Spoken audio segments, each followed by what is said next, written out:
There we go. All right. Welcome back, everybody, for another session of Aliens Destroyer of Worlds. We are on to our fifth session in playing through this.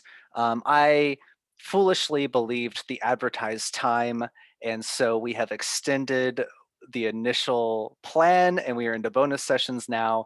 Unfortunately, that means that Daniel will not be able to join us for the remaining two sessions. But I have spoken with them, gotten notes on anything for Chaplin, and I will do my best to keep Chaplin true to the path Daniel set them on.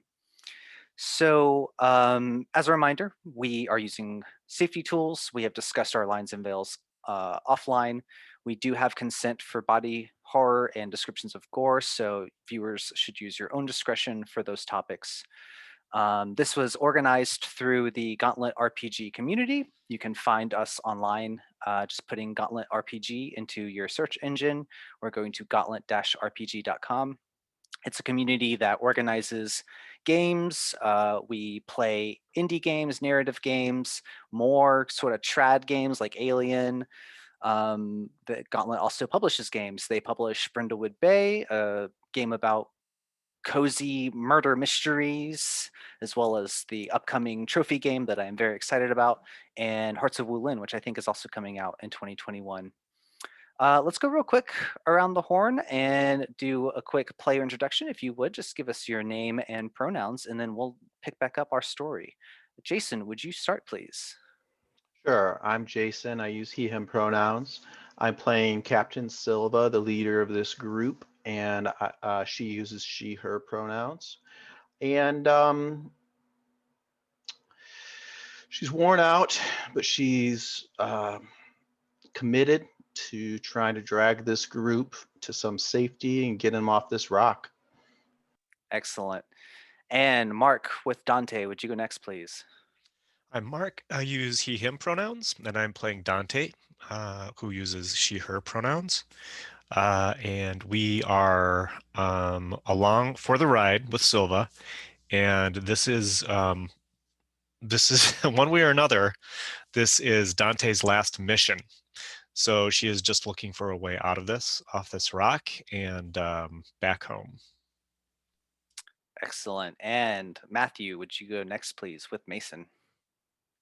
Um, yeah, hi, I'm Matthew. I use he, they pronouns. Sorry, blah, blah. He, they pronouns. Today I am playing Gunnery Sergeant Mason, who uses she, her pronouns. She is determined to survive in this situation, and moreover, she did not want a repeat of the harrowing experiences she's had in the past. Uh, in a which she last encountered similar creatures. All right. And so, in our last session, the Marines received word from Fort Nebraska that they were under attack. The UPP army was here. They were staging bombings all across the colony and very heavily on Fort Nebraska. What was his name? I've gone blank on your commander's name, but he was cut off mid transcription, mid message, trying to reach you. So the Marines set out to make their way back across the colony and get back to the fort. Had a very tense and emotional parting with Iona and Wright, and a couple of close calls there, making your way back across the colony. But finally, emerged from a portion of a blown open, what looks like it was once an oil pipe, but now filled with this sludgy silt, and came out into a firefight. That was quickly interrupted by this large electromagnetic pulse that blasts through the whole colony, killing all of the ships and equipment in the area. And you just managed to dodge a UPP dropship that fell from the sky onto the area where you were. Shortly after, this mammoth ship barely breaches the clouds. You're unable to even see the edges of it. but what you can see is it release this black, heavy chemical out into the atmosphere that quickly expanded and pushed away from the epicenter. Judging from looking in the sky, you can tell it's approximately 4 kilometers or so from you. It's on the other side of Fort Nebraska. Fort Nebraska lies between where you are and where it emerged and the epicenter for this release. But as you watch this black, heavy liquid fall from the top of the atmosphere, you see it quickly pushing out, and you know that it's only a matter of moments before it's going to reach where you are. You were surrounded by smoldering buildings and vehicles. There are dead UPP soldiers and dead Marines on the ground scattered around you, and you have only a few moments before this black goo reaches you. What do you do? And there, if I remember correctly, we felt that coming out of the tunnel we came out of, we had a short distance. I'm not sure how far that might be, but a short distance to get into like an oil tunnel. That's not the right word. That led directly to Fort Nebraska. Do we get a sense of like where that might be? So there are tankers that reside on the base that have these huge pipes leading out from them that feed from the oil reserves. You've been making your way in part of that system, but the pipe that you need is further along. It is probably another kilometer from where you are. Okay. You're about 2 kilometers from the fort itself, and the pipe for where it gets big enough for you to be able to comfortably get in is about a kilometer from here. Okay. Are there like buildings or ruins or anything around here? There certainly are. Is there anything in particular that you're looking for? I think we just get everybody to double time it into the nearest building to get it under some cover to get away from whatever this weird shit is that's coming down from the sky. I think Silva in her mind remembers the weird black goo that was around. What was his name? The first guy we met, Reese, I think his name is. Reese, yes. Yeah, go ahead and do an observation check. Okay.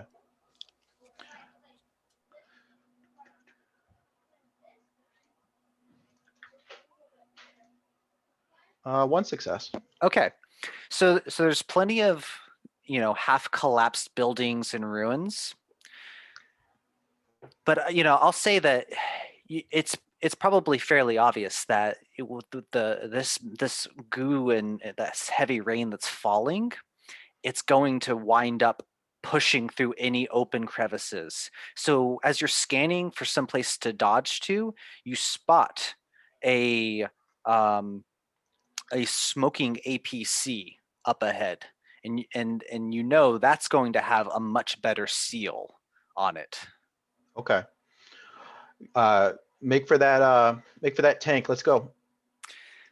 So I'd like for everyone to do a mobility check, and I'll say do it at a +1 since you've kind of found someplace well suited to get to. Okay. Let's see. I'll pull up and roll for our other Marines.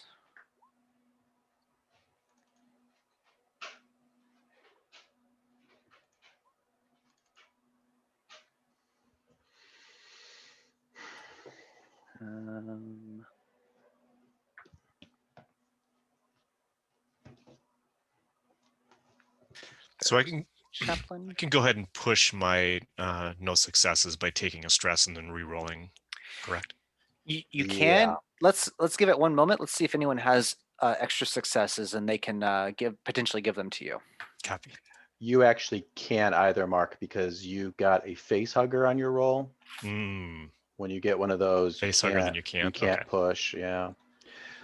I did get an extra one, so did Hammer. So one moment. I also panic. I got the tremble, so I have the -2 in agility till I rest. If you get 2 huggers, is that 2 panics or just a one? It's No, the just one. Yeah. Yeah, so Silva, you've already done your panic check. So yeah, Dante, go ahead and do your panic check. And it looks like there might be an extra success from some other people to help you along. Yeah, I'll give you a success, Mark. I Thank you. got 0 successes, so do I just push Oh. the stress to reroll? You could, or I think Hammer looked like he had an extra one. Maybe he can help you along. Hammer and Zimyevsky both do. Yeah. Yay. All right, and what is 7 on the panic table? I Nervous think that twitch. is. Your stress level and the stress level of all friendly PCs in short range of you increases by 1. So, boom. Now I'm going to roll my d6. I haven't seen the result yet. I hope it's not bad. 4. Okay, thank you. Thanks, Jason. Who all would you say is in short range of him when he starts to have his nervous twitch, John? I think this is probably everybody. I'm picturing that the Silva orders this command for everyone to get to this APC and get inside. You start running as a group. What was your panic result, Silva? Tremble. Tremble. Is that something you think takes place during the run, or is that like when you get to the APC? I'm thinking it looked like we all succeeded. So maybe we've gotten there, we slammed the heavy armored door, and we look around, and Dante's twitching, and I'm trembling, and we all kind of freak out, knowing that we just dodged. Given what we've lived through here the last day or so, we know that we might have just faced our death, a real miserable, horrible death. Yeah, and so you jump into this APC, and you have to manually force the side door open, right? Because it's fried. You get inside, and you can see there was already smoke coming up from the engine in the front, but all the electronics inside are shut down. So I think just as you're forcing that side door closed, you see this black heavy rain. It has a sound like hail as it falls and hits the area, and you slam it shut, and you can hear it pelting on the outside of the APC. So I think it's reasonable for you to also, be able to sort of ascertain from this. Like, I imagine there's a front windshield, and you can see as it's hitting, it's actually breaking up and then lifting back up into the atmosphere. So it looks like the particles are diffusing into the air. And so potentially it is not going to be safe for you when you leave the sealed area unless you can find or make some sort of breathing apparatus. Right. Well, I think, look, we're not going anywhere for a little while. Let's take a breather, smoke them if you got them, drink some water. Let's get our heads straight, figure out what we're going to do next. Doesn't look like the UPP is going to cause us any trouble for a while either. You're looking out the window and all these crash drop ships and whatnot. I imagine our radios are all dead. Anything electronic is dead, right? That's right. Any of your electronics have died, including your pulse rifles. For each electronic item, you can attempt a Comtech roll if you'd like to try and repair it. Okay. I don't know the answer to this, but would the pulse have knocked out the grenade launchers on our pulse rifles also? No, I think those would function. So I think grenade launchers would work. Sidearms, like a pistol, would still function. Incinerator? Incinerator should be fine. I think it's really probably just the comm units and the pulse rifles are the big things. Okay. I presume that also includes any smart link weapons, not that I own one. Yeah, the aiming assist on the smart guns would not function. My understanding is the smart guns themselves they're not electronically fired. So the gun is functional, but like the headgear that helps aiming would be out. Okay. So I think you probably see like Hammer like rip off his head, the headset with the reticle on it, and just throw it down and say, piece of junk. And it's nighttime out, right? Do I remember that It's correctly? it is like dusk. Okay. And then there's this giant ship overhead anyway, so it probably blocks out what is left of the sunlight. Yeah, very dark and gloomy right now. Right. Yeah. So, I mean, I'm just thinking we sit here for a few minutes, calm down, maybe some banter, and then go from there. Maybe I'm after that, already fishing into my pocket and handing smokes to Dante. I'll take it. After we do this, then we can maybe ransack the APC, see if there's anything. Okay. So yeah, while you're handing out the smokes, Mason, Dante's like, I can't believe that we dodged that. That's nuts, man. If we could dodge that, if we can get out of that, maybe we can actually get out of this. Let's get off this damn rock.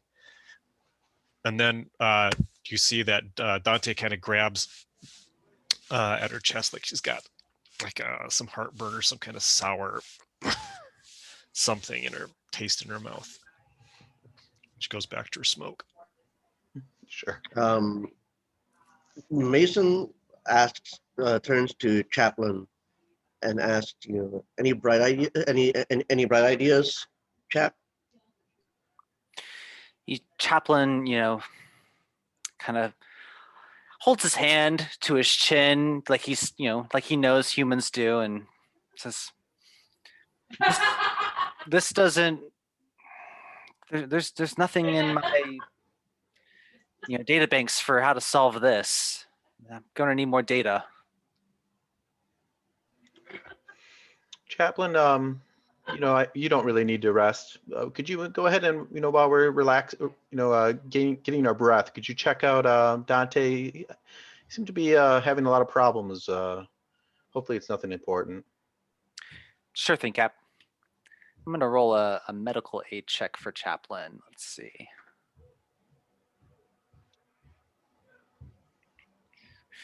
And while Chaplin's doing this, I think because his secret is kind of out in the open, you see, where is medical aid? Sorry, I'm trying to talk and do this as if I'm, there we go. You see Hammer pull out this bottle, this pill bottle, and he flips the top off, and then he kind of slumps his head and holds it up, and then he throws it across the APC. He just heavy sigh. Look, Hammer,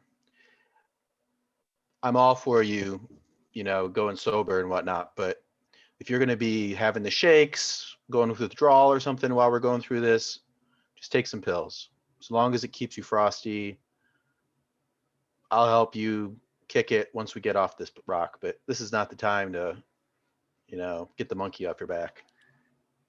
He looks up and he says, "Who said anything about kicking it? I'm out."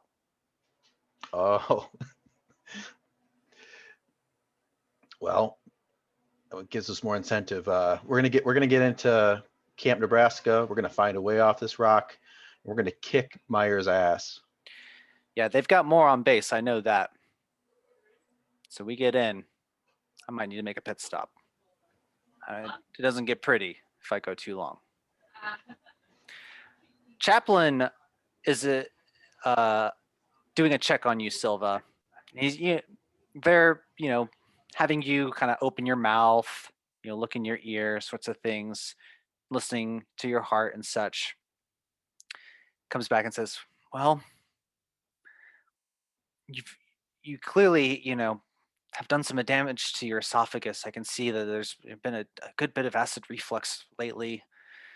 I don't know. I mean, is your stomach off or anything? Your heartbeat as well. It's a little irregular." Understanding starts to dawn on Dante's face and her eyes widen a little bit as she looks at Silva and starts to understand what's happening here. Mason, you got any of that? You got any acid reflux?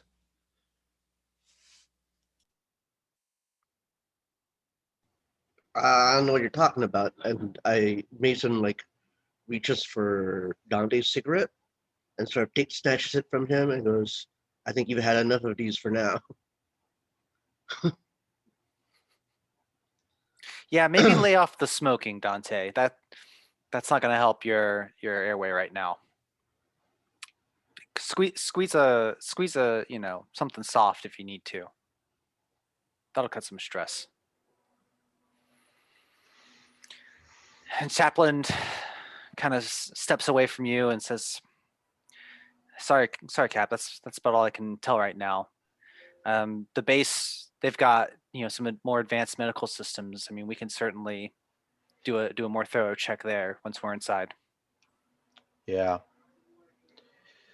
So some time has passed. It looks like, as Mark was saying, sounds like the banter allows us to lose the stress, and then the passage. So everybody take off 2 stress total. And I don't know if anyone's damaged, but if they are, we can heal 1 hit point, 1 health. But after that, okay, we've got to figure out a way to get out there. We can't stay in here for long. But we don't want to breathe in whatever that is. So we need some sort of respirators. Chaplain, you're probably the most technically proficient of us. Lead the way. Let's see if we can find something in this APC or jury rig something together. Yeah, so this is going to be an observation check. And since it's a group one, why don't we use whoever's got the best? Chaplain will roll 6 dice for observation. Is anyone higher than that? No, I think he's the highest. Yeah, that's probably accurate. And so there's a maximum of +3, right, for modifiers. I'll go ahead and add the 3. And let's see here. Oh, so he gets 1 success. So, oh, there we go. There it came through. I was seeing the old roll. 2 successes. So, yeah, let's say I'm going to say with 2 successes, Chaplain can find these, they're basic rebreathers sort of deals. Just like literally a mask that you hold it to your face and it's got a single air canister, probably good for about an hour. Are there enough for all of us, or is it going to be a pass situation? I'm going to say there's enough for all of the humans. Chaplain doesn't need one, and so Chaplain, will forfeit having one. I think the thing is though that unless you want to, you could attempt probably like I don't know, what would be a creation thing. I was gonna say it probably takes a hand to hold it unless you want to try and make up some kind of contraption like ripping your sleeve and tying it around or something like that. Actually, that's probably easy enough that you can just do it if you want. I think maybe strapping it onto the chest and then getting some cloth or rags and binding it to your front. Yeah, why don't you each tell me like how does your Marine, hook themselves up with this mask and air bottle? For me, as I described. Yeah. So Mason, takes like some of the webbing off of their gear? Is that what you're saying? They takes the webbing off like the chest piece and uses that, or? Yeah, or if there's anything in the upholstery or in the car, I don't know what cars are like. I think there's definitely like an upholstered seat, right? Like sort of like that, that vinyl, that cheap vinyl that they put, in cars and buses and stuff that you can rip that up. No one's gonna miss that. I have a better idea. The seatbelts. Yeah. Yeah. I think there's enough for everyone too. Yeah, I was gonna say ripping out some of the wiring. Maybe there's a panel that's all blown up, and just pulling some wires out of there and using that to bind it to my face. I was gonna say, if we get a panic result, I think it's a 9. If you drop something, that gives you a good thing to drop. Yeah. I think that there's also a roll of Utani tape, all-purpose adhesive, and so She's going to pay for it later, but Dante's going to use that to physically strap it onto her face all the way around her head. Yeah, maybe that helps assure Dante from not dropping that. Dante's looking around at all of you like, that's going to come off later. I'm set. And so, yeah, I think you. I love this. Sorry. Oh, so I was just gonna say, I think you've got definitely at least like an hour or so of breathing air from that. And Chaplin says, okay, these should be good enough to get us to the base. And there's hazmat suits in the base that we can grab if we need it. Yeah, so sounds like you're heading out from there. Right. And I think, leading, from, having looked on my personal data pad at the map and stuff and knowing the base at least a little bit, I imagine, I want to try to we want, time is of the essence, of course, but as much as we can try to pick a route into the base that's a little something unseen, or something that's not obvious, so we can sneak in case there's any danger along the way. Yeah. Yeah, and I will also note that since the EMP blast, those rail guns that are on the perimeter wall, they've gone silent. So from what you can tell, they are at least at the moment shut down. Now is probably a good time to like share some basic stuff that you'd know about Fort Nebraska. So Fort Nebraska, has a system called Apollo, APOLLO, right? But like it's an acronym. I actually don't know what it stands for. But that is the like supercomputer mainframe that more or less runs the fort, right? It is the security systems and the defense systems and the doorway and everything goes through Apollo. And you would know that that is held in the North Bastion Tower. And this will all be on a map when we get to it as well. But then you would also know that the base itself is powered by a fission reactor that is in one of the sublevels. And so that is what generates the power for the base. It is actually like one of those repurposed atmosphere processing units that now generates the power for the base. And you would also know like there's a large ammo depot on the base, which includes, of course, nuclear weapons. So I think all of that is well known to any Marine that has spent time on the base, which would include all of you. So heading out from the APC, as you pry that door back open, you can see the ground. There are remnants of the black rain, and then even in the air, there's still these fine particles, right? The camera zooms in and shows these fine black particles swirling around, but then they swirl over your mask and pass by harmlessly. And it is now almost dead silent in the colony. Whereas before it was the sound of war all across, now it is almost totally silent. You hear the occasional crash of rubble from a building collapsing further, or something shifting somewhere off in the distance, but you don't see anything or anyone around you. The path to the base and your entry is fairly uneventful. It's mostly just picking your way through the debris, stepping over the corpses. As you move along, you can see there are the people that died before this black goo attack, and then there are those that have died since. You can see some of them have the black varicose veins stretching out over their body. Others are already in weird, twisted shapes. And as you move through, up ahead on the other side of a burnt out car, you hear the sound of something cracking, the sound of bones cracking as something is grunting that you can't see. Combat formation, everybody. 3 o'clock over there. We got something. Keep your distance. If it's not human, shoot it. I was going to say blow it up, Dante, but I remember what the incident with the grenades. Sorry, real quick. I was just remembering. Did anyone want to attempt a Comtech roll while they were at the APC to try and fix their pulse rifle? Yeah, since there was time.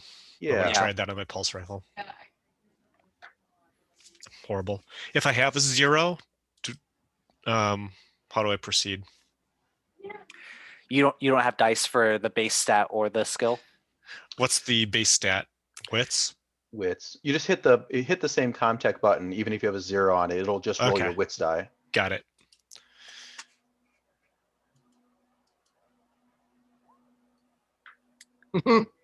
Oh, wow. Okay. Well,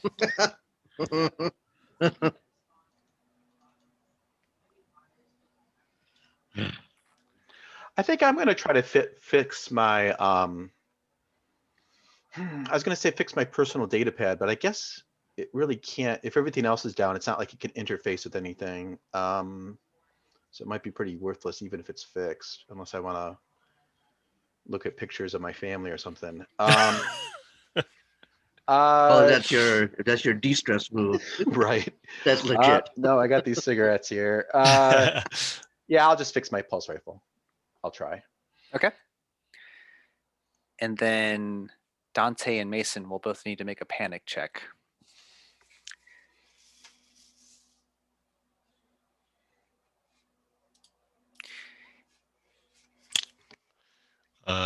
So nervous twitch, stress level increases. Yeah. And did you have success with that? You did. Okay. So maybe that comes out because I want to bring it back to the present where we are. Yeah. Maybe there's like a glitch as you're like, you hear the sound and Silva tells you combat formation and you're like checking on the gun to make sure it's on and you see it like flickering and it's not quite sure, is it going to work or not? And so maybe that's what generates that twitch and that stress. Okay, excellent. And Matthew, I did, maybe you already rolled it. Maybe I missed it, but I think you have to roll a panic also. Oh, panic! I didn't roll that, but I did roll the contact roll. I got 2 successes and a face hugger. So there you go. Is that where the panic came from? Yep. Yeah. So, and I think you have that talent that subtracts 2 from your panic rolls. That's right. And yeah, I think you are all in short range. So Dante's twitch is going to increase everyone's panic check or stress level by 1. As you see Dante fiddling with the gun, not sure if they're really ready and if their weapon's going to work. But the gun, then you hear the pulse like come online, the numbers appear showing you your current ammo level. Zimyevsky just puts the gun away. Theirs is toast, and will pull out their sidearm. And as you edge around this car, yeah, Mason. I got panic for 5. Oh, for 5, yeah. So yeah, you're solid. You're okay. You're keeping cool. Okay. 6 or less is cool. All right. And so as you edge around the end of the car, you see what had to have been human at one point, but now has these long, elongated arms that end in sharp claws, a head that's somewhat smushed and deformed. You see it wrenching at the shoulder as it's pulling off the arm from a corpse and ripping it back, and it goes to bite into the flesh, and then it turns its head, looks at you, and its lips curl back and snarl. And so we are going to go into initiative now. I'm incinerating it. Right. Let's get a turn order going. How do I clear this? Do you think it's possible, since we kind of got the jump on it, maybe that we might be able to get a surprise round? Oh gosh, what is how there is a I think, rule for handling this. yeah, I think like we would sneak, which is our a group mobility against its observation. I think that is correct. So yeah, if you wanna say that y'all were sneaking up on it, that makes sense to me. So if you want to do a group mobility check, I, So who's the least mobile? That's the person that makes the roll. Who's the right. least sneaky? My mobility with agility is what you're adding together. Mine would be 5. Do you still have that -2 as well? No, that went away when we rested. That's right. Hammer is 6, so you are lower than Hammer. I've got a Agility 5 as well. 5. Okay. 5. Okay. Okay, so I We're think all it's standard issue Marines. Yeah. any of y'all, yeah. Go for it, Uh, Jason. Matthew, well, you go ahead, Matthew. I want to see All Matthew. right. Put the blame on him. Sure. Let's do it. So No modifiers. yeah, no modifier.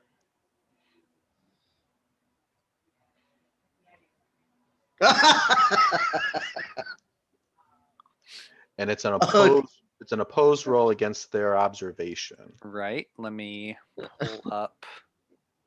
And then roll your panic, Matthew. Oh yeah, absolutely. Just once.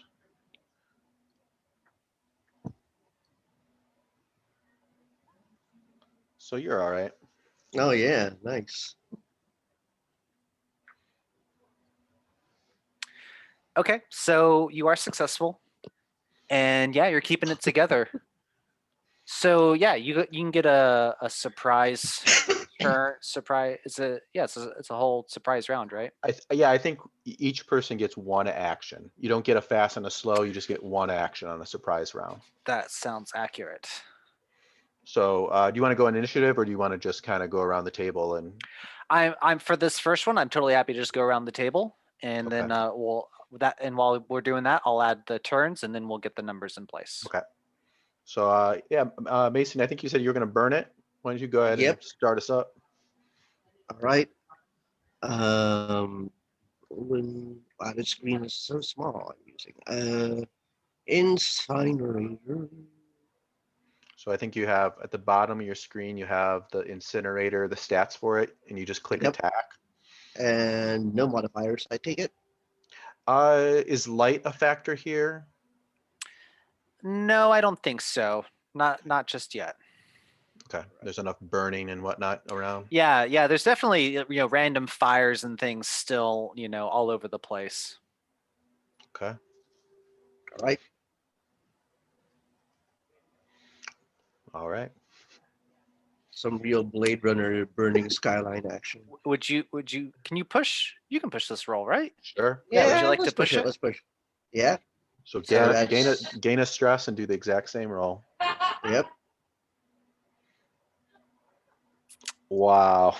Are you freaking kidding me? I don't think you added the stress though. Yeah, you didn't add another stress Oh level. yeah, sorry. I was doing it the other way around. I hit the roll and I okay.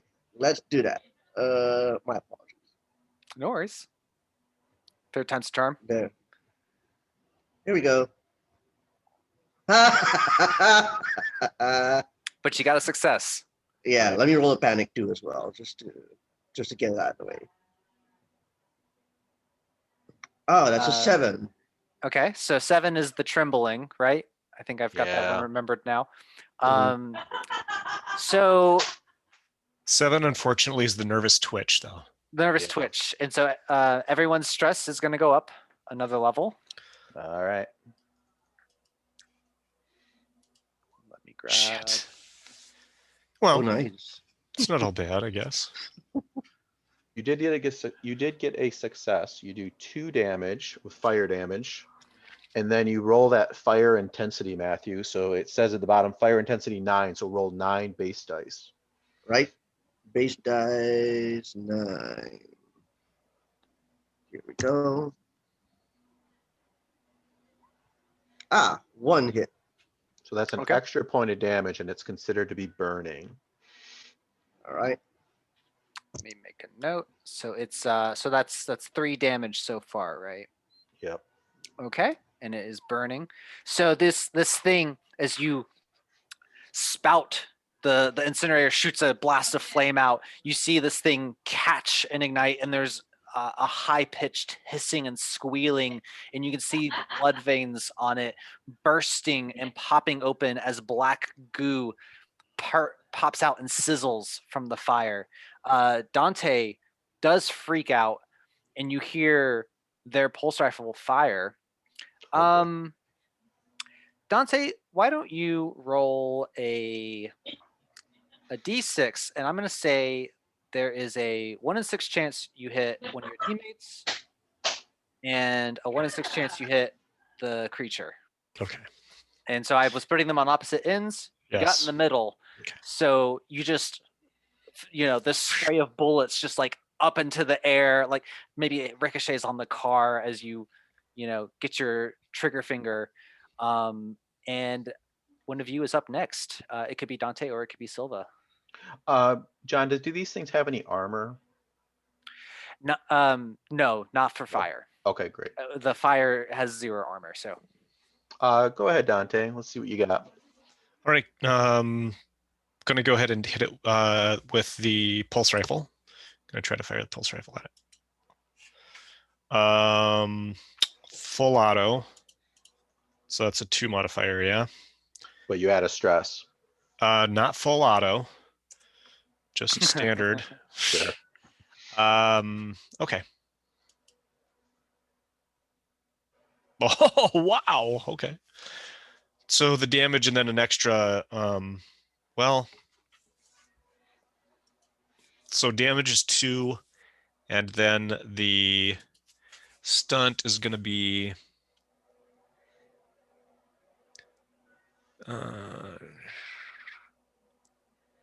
no. Let's say that the opponent is knocked to the ground. Okay, yeah. So you open fire on it, catching it in the legs, and you can see one of its legs buckle underneath and break, and it just falls down to the ground. Excellent. It reaches out with these long arms, clawing its way forward.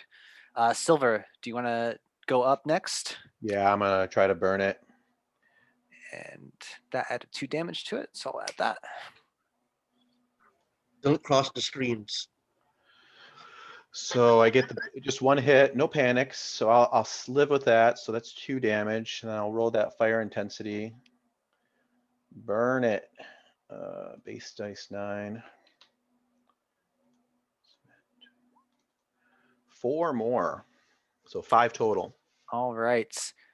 And would you like to describe how this thing is destroyed in your fiery blast? Yeah, I think burn you fucker, and I'll just kind of walk up to it, step by step, and the flame just full blower, just engulfing it. It's already been, partially burned and knocked to the ground. So I just take advantage and, completely incinerate it. And the slow walk while burning towards it while burning. Yeah. And about this time, Hammer is just like, man, I'm fucking glad we've got these breathing things. I don't have to smell that. That thing smells like shit. Right. Jesus Christ. I wonder if everybody who breathed that stuff in is turning into something like this. Seems like every time everybody gets infected, it comes out different. Who knows what we're going to meet next. Let's keep moving. All right. And so you press on.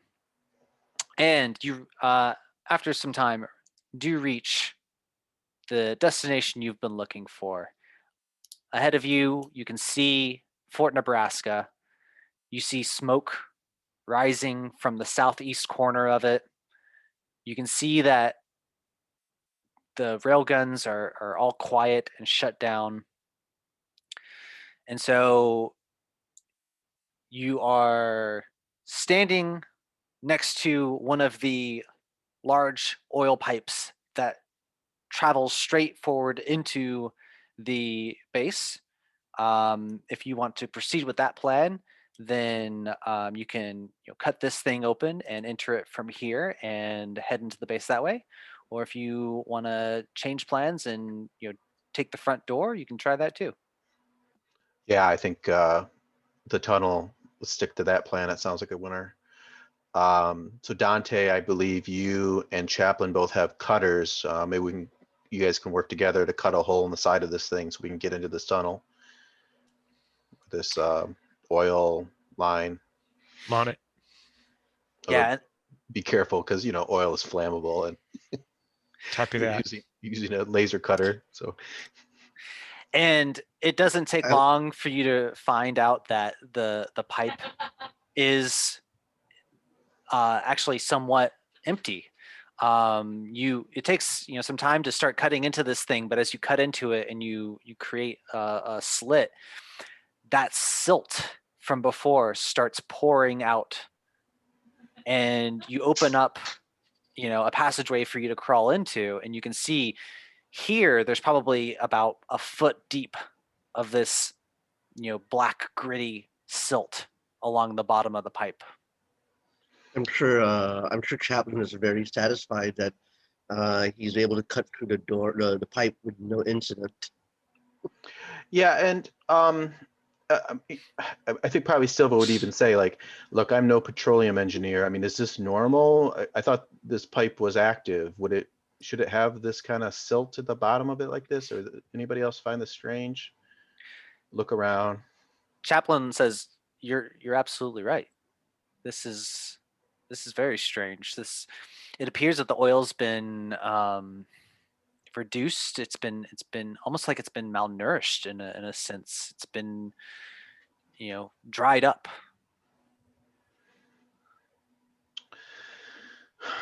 Chaplin, before we start tromping through this, can you take a look at this substance and make sure it's not going to infect us all? I don't know if there's anything you can do to sort this out. Let's see. Let's do an observation check for Chaplin. Sure.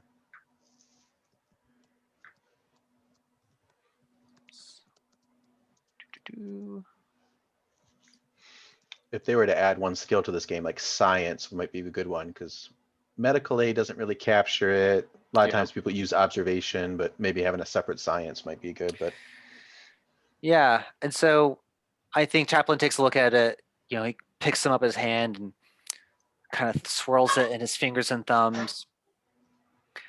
I don't know, can synthetics smell? He'll smell it. Say, well, it doesn't appear to be corrosive or dangerous, at least on the surface.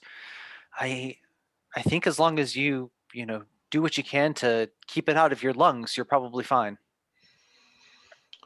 All right, everybody. Nobody touch nothing. Tighten up your boots. Try not to splash. Let's move through here carefully.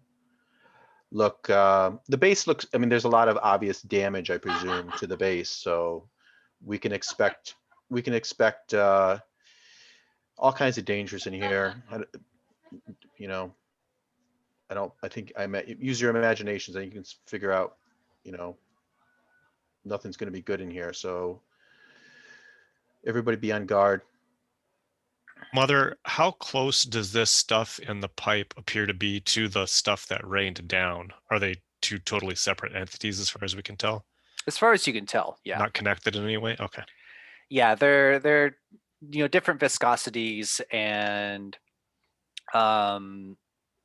the presumably, right, this is an oil pipe. It's been sealed. So this has been here for at least some amount of time, prior to that goo dropping from the sky. Copy. All right. So I'm going to go ahead and let's move over to Fort Nebraska's map. Oh, I see a kitten. Yeah, and her white fur is absorbing the blue screen effect. Right. I see that. Jonesy? I don't know. We don't have any sort of lights, do we? Like, I mean, all of ours are trashed by the EMP. Yeah. Yeah. Oh, we could just go using the light. If you guys just have the light at the end of the flamethrowers, that'd be fine, I think, in the tunnels. Sure, that should be plenty. Yeah. like a sort of like it's just lit, but it's not like active. Yeah. Right. Except for Yeah, the and roll, I guess. yeah, maybe we'll do that. But I'll say don't use flame in here though. You know, we're walking in an oil tunnel. Can we use that pilot light, do we think, safely? Or is there going to be like fumes that will ignite? Mm. I'm scared. Well, there's only one way to find out. Dante, you're first. I got the duty. All right. Thanks. Thanks, Captain. All right, let's go. Dante, you lead the way. Hammer's got you covered. I'll bring up the rear with Chaplain. So as you start making your way through this tunnel, like I said, it's about a foot deep. So it comes up a decent amount of ways on your feet and your boots, and you can't help but kick up this silt. And it starts, clouding the air around you. And thankfully you've got your masks. So you're not breathing it in. But you see that it's starting to settle on your clothing, on your gear. So for the gear that you're holding, I'd like for each of you to roll a stress die. And if it comes up a face hugger, then your item becomes clogged and will have to be tended to later.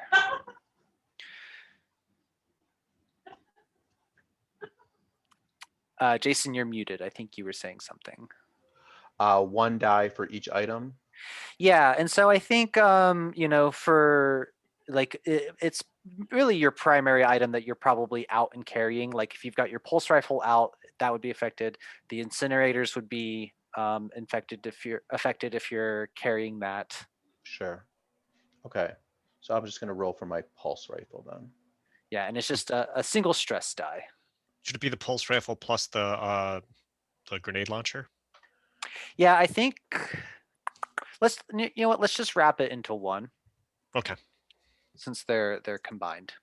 So I'm okay. Hard question. Looks like the 3 of us are okay. Let's see. Let's do one stress die for Hammer's got the smart gun, so we'll roll on that. And So this stuff that kicks up, does this remind us of that weird spore that was flying through the air that we walked through on the way here? no, this is that silt all along the bottom Okay. of the tunnel. All right. And it's just getting kicked up as you trudge through it, having to pick up your feet and pull along, and you can just see it's raising up into the air as you move This is just through. that gunky tar substance. Okay. Yeah. It looks like everyone's okay. So as you move through, you kick up a good bit of dust and the silt, but thankfully your equipment looks okay. You're okay because you've got the breathing masks. And so I've moved us all over to the Fort Nebraska map. So this is a very big map. Interior. And so I'm just looking for the portion where you actually come out. Does it actually have it on here? Huh. This does not appear to show the ground level.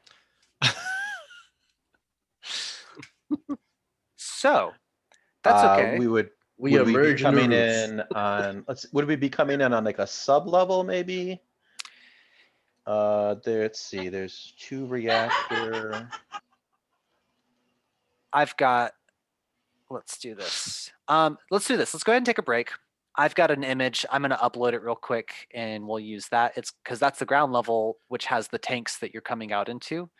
For whatever reason, this is all the interior stuff. So we're not quite to that point yet. So I'm going to upload this during our break and we'll come back to that. And we'll come back to inside the fort. Alrighty. Let's go ahead and take a 10-minute break since I've got to do a little bit of tech stuff while I'm on it. So see you at 15 after. Okay. All right.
Okay.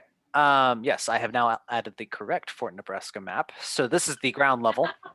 And so I've placed all of you inside one of these oil storage tanks that are on this ground level. So as you trudge your way through the oil pipe and you come to this sudden end because it's pitch black in this thing, right? Except for the little bit of pilot light you have.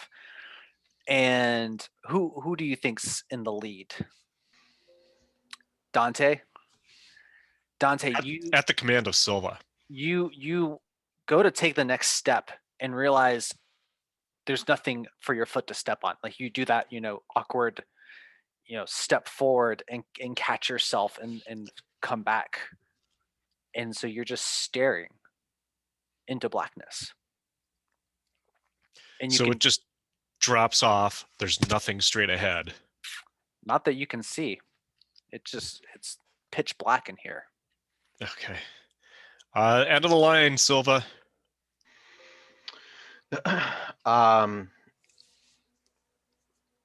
Take a chance. Do you have a incinerator? I assume you do. I have my cutting torch. Yeah, why don't you do a good blast of that to get a little quick bit of light, see how far up we are, and if there's Yeah. any exits out of this thing, access ports or something. Yeah, specifically when I do this, I'm going to look up to see if it looks like there's a hatch up above me. Yeah. And I'll try it. Yeah, so you give it a throttle on the gas, and you get just a bit of light that expands out, and you can see up above there is indeed a hatch at the top of this tank. You see that there is a ladder off to the side, going up and down the wall, and then you catch glints of light reflecting back from what looks like a pool of silt, probably 15 feet down.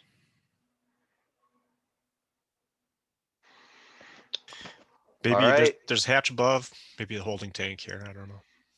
All right, shoulder your weapons one at a time. Let's climb up and get out of this thing. Time's of the essence, so let's move, people.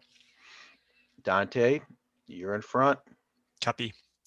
I'm just going to put my hands on the ladder and see if it feels like it's like super slippery. It feels pretty steady. It's got some silt built up on it, but as you go up, it gets progressively drier. Okay. And there's less there. And so you'll make your way up, and eventually you reach to the top, and you can reach back behind you and spin this heavy wheel and then push the hatch open, and you see just a little bit of light flow in from the top of the hatch. And as you climb your way out of this tank and look out onto the grounds, you see a pot-marked ground from all the bombs that have landed, various craters throughout it, some still smoking, bodies everywhere, some of Marines, some of UPP. Any of them look like they've been changed, mutated or whatever, infected? All the bodies here look like they've been dead for a while. Small arms fire and explosions, the usual? Yep. Okay. And taking in your surroundings now that you've all climbed out of this tank, you can see the southwest bastion and the west wing gone. They've been leveled and are smoldering ruins at this point. Chaplain looks around and says, it's clear none of the lights are on. The reactor's probably off, probably a failsafe. Apollo may still be running. It has backup power, but we're not going to be able to do anything of too much substance until we get the reactor going again, if that is our plan. All right. Mission one is we need, would it be in medical that we'd find hazmat suits, or the armory, or one or both? I think both are viable Good places to look. try. Yeah. Looks like the med lab, we can get access on the east side. Let's hug this wall, stay in the shadows, move quickly but quietly, and let's make our way to med lab. Let's see, get some hazmat suits, get rid of these masks. And just to let y'all know a little out of game management stuff. Fort Nebraska is pretty big, I think, as you saw. There's this area, and then there's the other maps. And I've read through all of it, but it's way too much for me to keep in my head. So this is going to be probably a little bit slower pace. As we move around, I'm going to have to like pull up the entries, right, and see like, okay, what's this station like? So we're going to go into like a little bit more of a slower pace. This is what I referred to of like, I'm going to do my best to keep the tension up because, you know, that's what we're here for. So, yeah. All right. So heading to the East Wing Med Labs. Is that right? That's right. Dante, you're doing so well. Lead the way. And just as you're about to take a step forward and walk that way, you hear a female voice call just from a bit behind you. And she says, "My God, you're still alive. Gotta be honest, I didn't think you'd make it." And your head turns and you see Mallory Eckford standing there. She's lost the expensive coat. She's down to, you know, what looks like a simple vest, but she's holding a pistol. She looks at you and says, "Well, maybe we can help each other." She have any mask or any suit on or anything? Any protective gear? Excuse me, what do you mean? She is not wearing a mask. I say, look, you breathed in any of this, whatever the hell this stuff is, you might be infected with something. It changes people. I'm not mutating, if that's what you're asking. You can see that. But no, you're right. I saw what happened. Look, let's get to med lab, get inside. Look, is any other Marines around here? Anyone else make it? No one I found. I was just about to head into the base and start looking a bit deeper, but How about communists? Any of them lurking around? just the ones lying at your feet, from what I know. And what about monsters, creatures? Now that's the interesting question. But with some big, strong Marines around, I think we'll be okay. You might notice we're one less already. You know, there were 7 of us, now there's 6. I want to keep it that way. Straight answers. If you want to work with us, that's fine, but straight answers, none of your corporate bullshit. How's that sound? It's fine by me. I think in front, like in front of Eckford, you know, I turn to the captain and I say, you know, how do we know, you know, she hasn't infected herself on purpose? You're right, Mason. I'm going to give you the job of keeping your incinerator on her, just in case.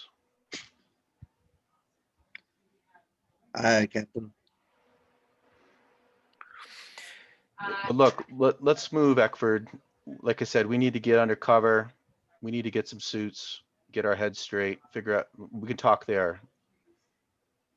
You Fair with enough. us? Yeah, I'm with you. I think this could be a beneficial thing for both of us. You need a way off this rock? I can help you get that. If you And make what sure do you get in? Sorry, and what do you get in return? well, you're going to get me off this rock. I've got a squad of Marines to keep me safe now and make sure that I get out of here with a few extra things that I need to pick up on the way. And what happened to your retinue? You know, your escort. Well, they weren't as tough as they looked. I see no tears shed for the fallen. It's all just corporate assets. Don't get me wrong. I won't feel bad if you fall, but you're useful for now. So I'm not going to do anything. Mason narrows her eyes and just sort of like, clenches her grip on the on her firearm. And then Eckford turns back to Sylvan and says, shall we? Let's go. Dante, you got the job. Keep your eyes open. I really like your command style, sir. Squeaky wheel gets the shit. We're all got the shit today. Let's go. So you Some head just more than others. towards the east wing with the barracks and the med labs. As you get closer to it, you round these oil storage tanks and you start heading towards it. Mason, you start to hear these clicks. You realize it's your what's that? CBRN detection kit. Your radiation kit that you carry is suddenly going wild. Yeah, hold up, Rad's going on the wazoo. Dangerous? Too much? Is well, asking mother, I guess, like, are the Rad levels lethal, fatal? They can quickly become that way. So I have added the rules handout. I think it's visible to everyone. It's at like the top level. Here, actually, I'll do show to players. Let's do that. So that should have just popped up for you. Yeah. Got it. So with radiation, if you're exposed to radiation, you gain radiation points that accumulate in your body. You'll check off rad boxes on your character sheet. I don't know if these character sheets have rad boxes. We might just have to, keep pencil and write it down. No, they're there. Oh, cool. Nice. It's under health. And so every time you gain a radiation point, you end up rolling a number of dice equal to your current number of rads, and for every crosshair on it, you take 1 point of damage. So, if you accrue enough rads over time, it can get dangerous. Yeah, and I guess if we were to proceed, are we going to be in the game terms? Are we going to be moving into that extreme radiation kind of situation, or I guess what I'm trying to balance in my head is Where is it at? do we continue on, get some sort of protective gear, and then be protected from everything, or do we back off? If we're going to be in a situation where within minutes we're going to start dying, then maybe no. But right, and so Mason carries a CBRN detection kit that measures this, and so Mason, as you look at your kit, you can see that this is in the strong radiation area. So that's a rad per turn. So if you spend more than about 15 minutes here, every 15 minutes is going to be another rad. I'll say also that, just from where you're at, it looks like this area has been hit hard by bombs as well. You can see that there's been some cave-ins from the roofs. There's a decent shot that there's not much inside, but you could probably take a turn and dig through the area and get a quick glimpse and get out having only taken one rad. Right. Okay. Yeah, unless we have a captain, unless you have really good, reason to, this is a no-go. I mean, if we want something, we have to be in and out real fast. Does it look like this whole side of the base is going to be radiated, or is it hard to tell? Because the other place I could imagine that there might be protective gear would be the armory. Yeah, and so this is just the ground floor. Okay. There's another map that has the sub levels, and so like even Hammer, Hammer pipes up and says like, well, I used to go to the med labs on, I think it's service level 2. Okay. So there's, maybe we check those other ones. Maybe it's just this area. All right, hold up, people. Change of plan. Let's see if we get into the sub level. Check out the medical and the equipment down there. See if we can get what we need. Hopefully, worst case scenario, there will be less of this weird shit in the air down there too. Keep your eyes open. Let's see. So looks like we can get into the sub level in the ruins on the west side, or is that pretty much blocked off at this point? You can Let's see, try that. The North Bastion Tower oh, has okay. connections across the levels. So yeah, I think we turn that way. We see this. I'm imagining an imposing tower, in the darkness, gloomy darkness of this cold, wintry, planet, and with fear in our hearts, we turn that direction. Then I guess Yep. across the courtyard. And it's just as you describe. You cross over the courtyard. You reach the tower door. It's where these like sort of dotted lines are at. And actually, I'll go ahead and move us back to the other map now. I wonder if I can just copy paste these. Wow, Jason, that description was tokens over. super atmospheric. Right. Here we go. For a moment, I forgot who was here. Just for a moment. Right. Here we go. So this is a pretty big map, so you may need to zoom in a fair bit on it. North Bastion level 1 is sort of middle left. Let's shrink these down. That's a bit big. I think you have us on the previous map still, John. Oh, I have not pulled the players over. You're right. Yeah, I always forget that. There we go.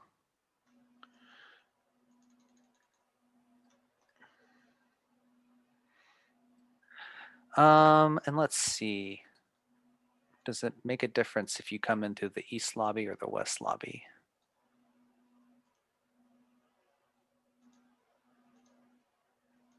I don't think it does. Okay. So I have added you to the west lobby, since the east side of the base is where is what is irradiated. And so yeah, as you enter into the tower, it's dark. The lighting is out. It is eerily quiet. But even more horrifying, you enter into the lobby and you see sculpted secretions all over. A thick black resin honeycombs over the walls, and you can see throughout this lobby that at various points there are bodies that have been hoisted and are hanging from the walls, parts of their extremities exposed. Mason, how is this, like, what kinds of flashbacks is Mason having? Is this reminiscent of Mason's prior experience, or is this something new and different? So you're saying there are all these bodies just hanging up, right? They're like plastered to the walls. Yeah. I'd say that what Mason remembers is sort of like, again, Flash is the same thing, except the people inside it were conscious, and she sort of remembers at least one of them, being lucid. Sorry, that's the word. Lucid enough to ask her to kill me. Yeah. And That's so not stressful at all. yeah.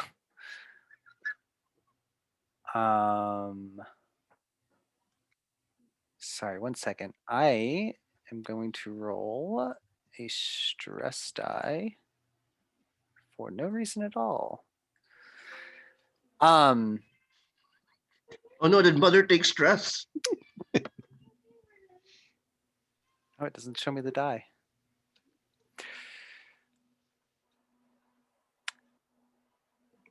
Weird, it didn't show me the result. do you have the little button private role or something clicked on Hammer? Not that I can think of. Yeah, there's a little, um, I just do it again, see if it works. Sometimes it just doesn't do a roll. I don't know why. Oh, you know why? Because when it asked how many, I told it 0. Oh, I'm smart. so it rolled. It just rolled 0. Yeah. Okay, so yeah, as you move into the lobby and you start making your way across, you do see one of the bodies, this older woman. She lifts her head and kind of with half glazed eyes looks out at you and just kind of emits this low groan as she tries to raise a hand, but it's cocooned down and she's unable to move it. So I'll say, everybody keep your cool, spread out, around the doorway here. Don't touch nothing. Eckford, what the fuck is this? Just because I pay for it doesn't mean I have all the answers. I'll grab her by the scruff of her, vest or whatever. I said, no bullshit. What is this? What happened here? What reason would I have to keep anything from you at this point? If I had a clue what this was, I'd sell it. I'd monetize it and I'd sell it, but I don't know it any better than you. Let's get whatever we need and let's get out of here. First, we gotta see if any of these people, we can save them. It's a lost cause and you know it. Whatever did this, it's coming back. What about this poor woman here? I'll turn her towards this older woman and you go tell her that. Just be thankful that you're not up there with her. And I think Mallory's just going to turn from you and start walking into the lobby. Okay. So this whole place is covered in this resin, right? Yeah. Floor to ceiling, all the way down this tunnel. Yeah. And it looks like we need to get to the sub level, and it looks like there's a little elevate. Is that an elevator right to our right here? I imagine the power's off, but can we pry the doors open and maybe like cut our way down into the shaft to descend maybe? Yeah, you can definitely try that. I imagine you get Hammer over there and the two of you pry the elevator doors open and you can see the elevator is stuck halfway down the shaft, pushing the buttons. Nothing's moving, nothing's happening. But the shaft looks, like you could rappel down it or something. Sure. Is there like a maintenance ladder or anything along the side of the shaft? Or is that too much to ask? I think there's probably, bits of railing and things, but no like maintenance ladder. Yeah. Okay. And we don't have, does anybody have any rope or line or anything like that? No, I didn't think so. Go ahead. I was gonna say I'm totally willing to just give y'all rope. I think that's a reasonable thing for y'all to have on hand. No 10-foot poles, of course. Right. Every Yeah, every check for pit game, traps. no matter what, I always try to get some rope. It's like Samwise Gamgee, like you always need rope. Every game, it always comes in useful. Yeah. If there's one piece of equipment to get, rope. But anyways, yeah, so I think Dante, I think it's time you take a break. You keep your eyes peeled. Mason, you're up. I want you to climb down there and we'll follow you one by one. You get down there Alright. and cover us. Is there resin along in this elevator shaft? The elevator shaft does not appear coated in resin. Okay. So that's a small sense of relief at that, at least. So the rest of us, like I imagine like Hammer and I will help like stabilize the rope or whatever as, Mason starts to climb down, and then we'll have Z do it, and the rest, whoever's waiting their turn will be kind of watching the hallway, make sure we don't get ambushed. Yeah, and as Mason steps forward and steps towards this door, the Geiger counter again just explodes to life. This time, your needle jumping all the way to the right, as you can see that this is this area is the shaft has extreme radiation, and it's now coming up and pouring out of it. I'm actually going to say that I think Silva and Hammer should go ahead and take a rad Okay. for prying open that door and standing there. Oof. And when you take a rad, do you have to roll a die to see if you take damage or something? Is that how that works? So it said you keep track of the count. Yeah, every time you gain a radiation point, you must roll a number of dice equal to your total current rads. For every every hit, you take a point of damage. Okay, so I Yeah. roll one die. And I'm not sure if y'all are aware of this. You can click on the picture and it'll zoom. It looked like, Jason, you were like Yeah, going real close. I was actually doing both. Yeah, okay, gotcha. So you and Hammer each have one, and so go ahead and roll a base die. Let me grab Hammer. I'm okay. Doo-doo-doo. Here we go. So yeah, it looks like this elevator shaft is flooded with radiation. Right. Hammer's doing okay too. So that sense of relief I had at not having to go through this resin fades away, and we will slam the door shut. And I'll say, Mason, does that mean the whole sub-level's flooded, you think, with radiation? I What's had your no read? reason to assume otherwise. I mean, Yeah, if it starts here, then the deeper we get in, the worse it's going to get. right. So I'm just taking a moment looking at this map, the sub-level. Yeah, y'all take your time. Feel free to, talk about, places you might want to go and stuff like that. Right. Like I said, this is kind of probably going to be a little bit more of a slow-paced part of the game as we piece out like where are we moving to and how are we moving there. I'm going to definitely use the stealth rules for this portion. Oops. So I'm just trying to think there's nuclear storage in sub-level 2 in the fusion reactor. That would definitely be a prime source of radiation, right? Not to mention a huge room full of munitions. I actually asked Chaplain, would it be safe to assume that whatever RAS you got here is just a matter of containment protocols not working? That seems very likely. It's very possible Maybe that, during the bombing, something was damaged.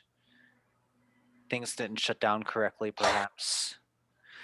Or who knows, damage to one of the warheads in storage or something. It's certainly possible. And I asked Mason asks Mallory. I mean, is Mallory with us? Because I think you turn to look for Mallory, and she has kind of moved a little bit further up in the lobby, and you see her actually touching the resin with her hand, and like kind of even looking at one of the cocoon bodies. And as you look at her, you can see like there's definitely this like analytical aspect to it as she's looking at it and mulling over in her mind the potential uses of such a thing. I look at Dante, and as Mason catches Mallory out of her eye, it's like nothing really phases this lady, huh? Freaking sociopath. Yeah, I'd feel really good about finishing that situation off rather than later. All right, people. Anyway, Nope. sorry for the digression, but I just wanted to ask Chaplain also, like, maybe there's something we can do to shut down reactivate containment or safety. That would require us getting into Apollo. Um, it's worth a shot. And I think Chaplain, is this just you and Mason, or Mason, you and Chaplain, or is Silva? Silva's right there as well, right? Yeah, I think we're all kind of there. Or maybe Yeah. this is that as Hammer and I try to push these doors back together. I think Chaplain looks between Mason and Silva and says, "And if we're looking for answers about what's been going on in the space, those are in Apollo. It's got All right. all the secrets." I mean, I don't mean to be rude, but the rats shouldn't affect you, right, Chaplain? Not my systems, not until there's a extreme level of them over time.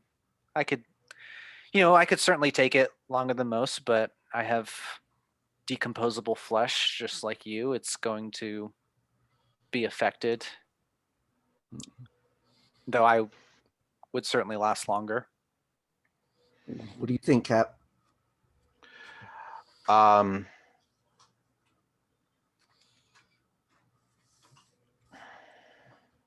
a long shot. The radiation went off the charts. I think even an android is going to get fried if going into that. I think if we move up this passageway,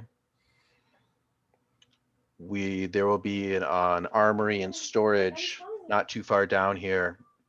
We get some hazmat suits, maybe some radiation suits, and then we can move to step B. Let's take care of that. We got a job to do. Let's form up quietly, move down this hallway. Nobody look at any of these people. They're gone. And don't touch nothing. Eckford, get the hell over here. What the hell? What are you touching? What are you doing? Just looking. Mason right. looks for any signs of life in any of these cocooned individuals. Yeah, I think you had stepped away momentarily. I was saying there was one woman who, sort of lolled her head to one side and tried to, speak out and make a noise, but through like half raised eyelids, you can see she looks like she's been, drugged heavily by something. It has glazed eyes, right, and is struggling to form words. And this moment that I missed, were there any reactions either from the party or from Eckford? There was an attempt to guilt Eckford, and Eckford did not go for it. Okay. Eckford said, "Let's be glad that's not us, and we should keep moving." So I think Okay, I see you looking at that stuff, and I pull you away at Mason. Don't look at them. We've got to move down this hallway. Keep your eyes on the job. Look out for danger, okay? You with me? Captain, that woman is danger. Who knows what's going on with her? And I proceed to set her on fire. Okay. Whoa. You're talking about the woman, the cocooned on the wall? Yeah. Okay. And yeah, so you give it a blast of the incinerator unit. The resin takes to the flame as the whole cocoon, bursts, and you hear a scream as this woman screams out, and down the hall you hear something clash. I also want to say that the screams of this woman do not drown out the screams of my memories. So, And Eckford looks to you and says, "What are you, fucking crazy? What happened to us keeping a low profile? Is this how you run your unit, Captain?" I tell everybody, shut up. Something's down there. Eyes front. Everybody, and I push Mason and Eckford back, away from the front, so we can see what's coming. Yeah, so I think go ahead and do a observation check. Okay. It's Anybody else looking down the hall helping me out on this roll? 100%. All right. Sound like Mason might have been a little caught up in the moment. So, I think. Observation with the 1 modifier. Submit. So I got a panic, but I did get 4 successes. Let's see what we get here. 7. Nervous twitch, right? Fuck. Yeah, that's right. That is right. And so everyone else's stress will also go up by 1. Oh, fuck. Oh, I mean, I don't know if this video is PG or PG-13. I apologize for that. I definitely, when I upload them on YouTube, I definitely mark that. Whoops, I'm doing. Oh no, that's Hammer. I definitely mark them as not for children. Okay, thank So you. I think you're okay. I think parents should be more worried about the graphic incidences in this game than your language. Yeah. All right, and so you got. Okay, so Dante, you did roll a 6. So I think same odds as before. There's probably like a 1 in 6 chance that when you fire your weapon, it hits one of your teammates. So roll a d6 real quick. And Dante was trying to move in position behind some kind of barrier, get some kind of cover, and then put the pulse rifle down on some surface to keep her steady. Whew. Okay. You yeah, as you're like putting your pulse rifle down, you just jerk and you squeeze the trigger, and there goes another burst of noise, and you hear another clattering further down the hallway. This clattering though has already noticeably gotten much closer. So I got 4 successes, so I'm going to take all the stunts. Is it coming for me? Are there more of them close by? How do I get past, in, or away? Yes. It is definitely coming for you. There are more of them close by.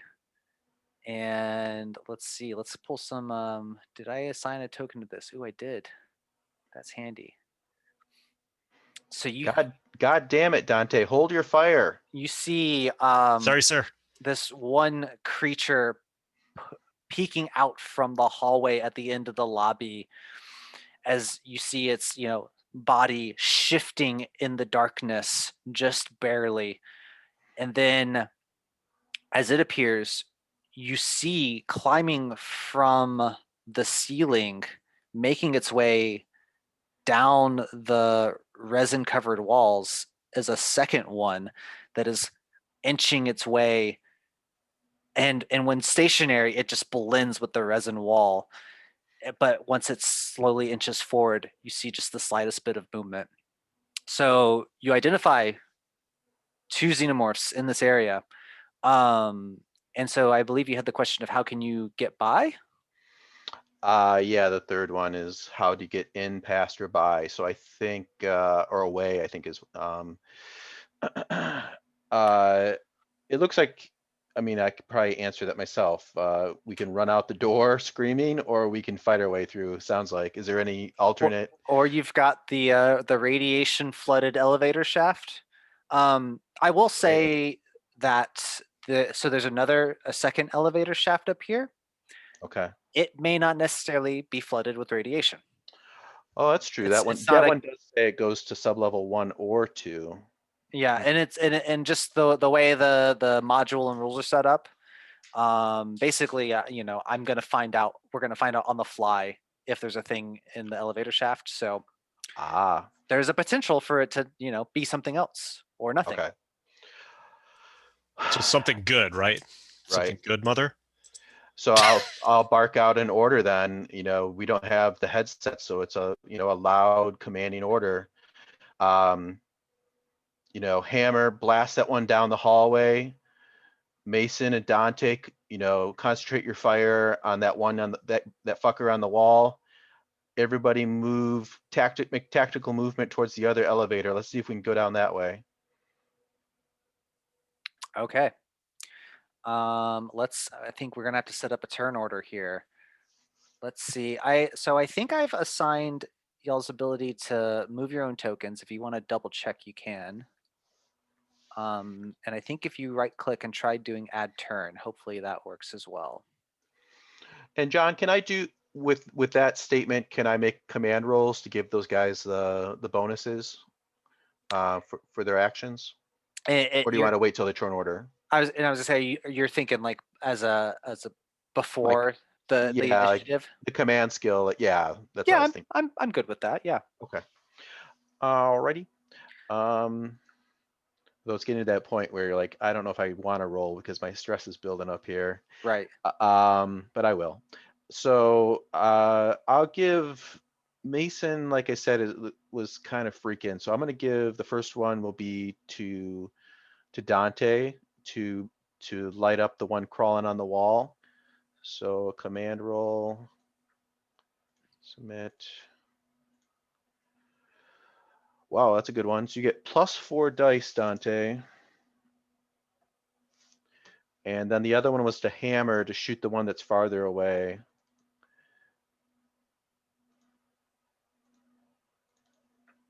And just one there. So I'll live with that. No panics. Very nice. That was, yeah, nutso rolls. Nice. Yeah.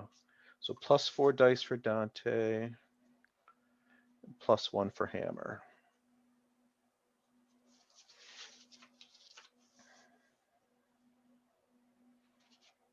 Yeah, and thank you for tracking that as well, because got several other things I'm trying to track and set up at the same time. I think playing this game, I start asking a player to do that for me, because you always forget all of these, like running out of ammo, people getting, different panic results, all these little details get lost in the mix. Yeah. All right, so I see Dante and Mason in the turn order. Silva, if you'll set up yours, I will add Zimyevsky and roll. Let's roll a number for him. And then Hammer's somewhere in here. Hammer, where you at? There you are.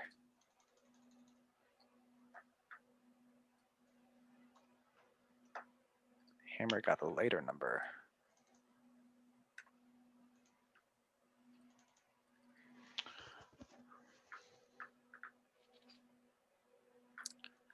Did you need me to drag my token onto the screen? So I already added them. I think okay. you should be able to move it as well. I always have the Oh hardest yeah, I time see me. telling. Okay, that's you. Yeah, that's me. Yeah, I got a 4. All right, so let's do add turn and 4. Okay, so let me sort this. So it looks like Silva is actually up first, unless anyone wants to swap. I think on this turn, since I've already kind of gave out commands, maybe have someone that's actually gonna, maybe me and Hammer, or can you switch with an NPC or only a PC? I'm fine with switching with. You mean like one of the NPC Marines? Yeah, that's fine with me. Yeah. Why don't I go last? Okay. So why don't I switch with Hammer? So I'll be 11 and he'll be 4. That makes sense. Let him do his thing. Swap those. Okay. Okay. Can I move him up? Yes, I can. Cool. Because yeah, I'm gonna have Hammer go ahead and go first. And I think with how large this lobby is, probably split it in the middle. It's gonna be 2 zones, to cross the full lobby. So yeah, Hammer will so if I remember, you basically your command was Hammer shoot the one down the hall, and Right. then you're all working towards the second elevator, right? Right. Hammer's gonna shoot this one. Everybody else focus on this one, and we're trying to make our way to this elevator. Yeah, so I think Hammer probably steps forward a little bit to fire from there. Grab his character sheet. It is dark, so ranged combat is at -2 for that. And where's my little chart? Medium range has -1. no. Is it -1? Short. Oh, I'm yeah. looking. Yeah. So that is a -3 overall. But he has a +1 from me. Ah, thank you. So -2 overall. So submit. All right. So 3 successes, but 2 panics. Let's see what his panic is. Ooh. It's 9. Oh, let me also. You don't. Okay. I also need to remember Hammer has the overkill talent, so he doesn't run and hide. He can trigger the overkill effect when he makes a panic roll. I think Which, you have to get like 11 or higher, though. I think on that. yeah, I was thinking. I don't think that comes into effect quite yet. Come on, why aren't you getting bigger? There we go. 9 is drop item. So whether by stress, confusion, or realization that you're all going to die anyway. Well, y'all gave it to me. Hammer drops his breathing mask. It falls away from his face as he pulls out the smart gun and fires at the alien. Well, that makes room for the face hugger. Exactly. And where did my alien sheet go? Did I not open it? Little welcome mat hanging around his neck. There it is. So it will roll armor at half for armor piercing. Come on. There we go. And it soaks one of those. So I'm thinking he'll probably, yeah, just put the extra into. Oh, you know what? I did the wrong roll for Hammer. I didn't do the attack. Does it make a difference in the number of dice? Yeah, you could probably just roll a couple extra dice for the modifier for the gun, and it's probably 2 or 1. I can't remember. The smart gun's actually 3. Oh, it has a modifier of 3. Wow. So maybe just roll 3 extra dice. That would be the only difference it would make. Okay. Nothing.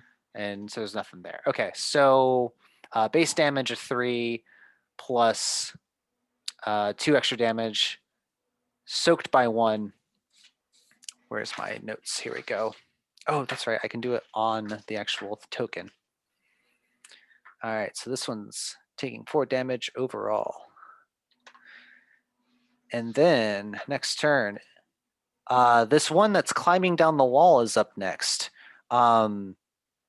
So it's actually, I think it's, since Hammer's the one farthest forward, it's going to, you see it basically drop from 15 feet up straight down, a heavy thud as it lands, and then it rushes forward at Hammer.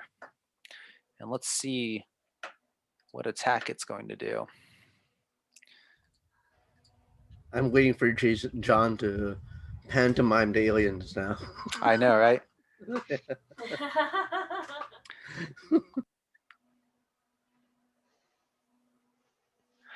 Okay, interesting. It drops down, rushing forward, and leaps forward at Hammer. Hammer turns, lifting the smart gun and spraying as he tears the alien to pieces, tearing open in front of all of you. But as we know, that acid blood comes spewing out and bursts out everywhere. It says that all targets within short range suffer an immediate splash attack as the Xeno dies squealing. So I will roll the base dice. I think everyone is in short range, right? Short range is same zone. Yeah.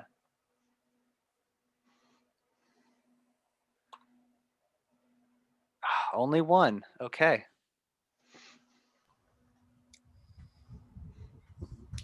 So take 1 wound, armor doesn't matter. Is that correct? If I recall correctly, you roll armor, and if it can nullify it, but then you lose a point to your armor. That's right. And do we keep doing the armor checks? I think we do, right? The acid keeps eating through.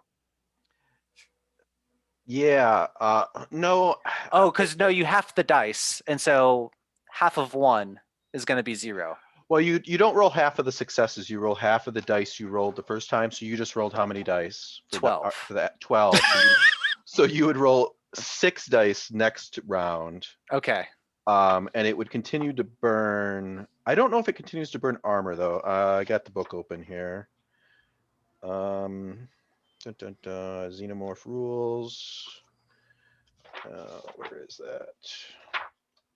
Acid. Blah, blah, blah. Armor reduces the damage, but for each success, the armor rating is reduced by 1. The acid will also affect the environment, may splash nearby ammo and grenades, burn through floors, etc. Continues to burn after initial splash. A victim who suffers damage suffers an additional attack each round. At the start of the round, just like fire damage, the number of base dice is halved, rounding down. If at any point an acid attack roll fails to inflict any damage, the acid burns out. It doesn't actually say if it continues to burn armor or not. I guess that's up to you, John. I think you would just keep rolling your armor and To continue to keep blocking. right, yeah. And either you block Okay. it and lose it, or you don't and you take damage. All right. So I'm gonna make an armor check. Yeah, so everyone needs to do an armor check. So Dante, you block it, but you lose 1 point to your armor. Same for Silva. So I can just directly manipulate the number in the character sheet. Okay. Yep. Yeah. Let's do. Mason, nice. There's Hammer. Here is Zhimyevsky.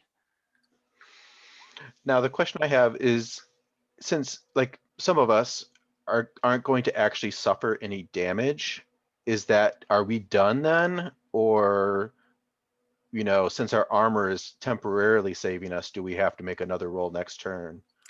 Did it say if it makes damage you reroll? Well, it said if it says at any point when you rolled it acid, if you don't take any damage, then it's done. But it doesn't exactly say, if your armor blocks the damage. I'm going to interpret that as armor blocking damage means you didn't take damage, so it's Right. done. Okay.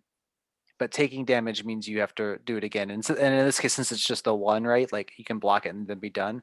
It looks like, so Hammer loses 1. Zhimyevsky takes 1 damage. So Zhimyevsky has to roll again. And Eckford loses a little bit of her armor. So let's reduce those. What's her armor? Her steely cool resolve? Yeah, I mean, you can see she's got like, it looks like her vest like is actually like kind of high tech, and actually the acid like is slowed by hitting it. It's a black leather vest. Yeah. Where's Stone cold bureaucracy. Zhimyevsky? And then let's reduce Hammer's armor, and then I think I'm caught up.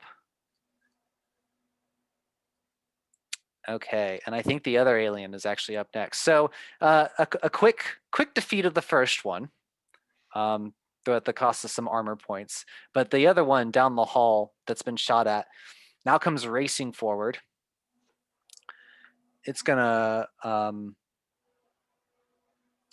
race into the area, and I think man, all the PCs are at the back. I feel bad being like, it dodges everyone and goes straight for a PC. So I'm going to say it goes for Zhimyevsky. I'm okay with it. Here, the thing is, I'm just killing your backup characters, so it's fine. Let's see. Let's roll its D6 attack. Oh, no, don't do that. Roll 1d6. Oh, no. Okay. The xenomorph opens its outer jaws wide, and the deadly inner jaws lean out, gnashing in anticipation before snapping forwards. So roll 10 base dice, damage 2 against Zhimyevsky. Where'd my Xeno go? Here he is. 10 base dice. And I think, let's see how this goes. Oh my gosh. I've not had good success with these xenomorphs. No. Okay, Zhimyevsky somehow survives. Oh, Is no. it considered in engaged range with just him or several people at this point? I think it's engaged with him and Hammer from the looks of it. Okay, okay. And so Dante, you are up. Is there a? Can I get a beat on this thing? Meaning what? Like, can you aim at it or? Yeah, am I able to do that, or with everyone that's intervening in terms of space? Yeah. Okay. I think so. I I don't want to get too fiddly and Okay. such with it. And it I is think you 8 can. feet tall, so That's true. It's definitely much bigger than Zhemyevsky is. Right. All right. So Silva's command gives me +4. It's -2 because it's dark. So total of +2, I think. Sounds right. do you want to do full auto? Um.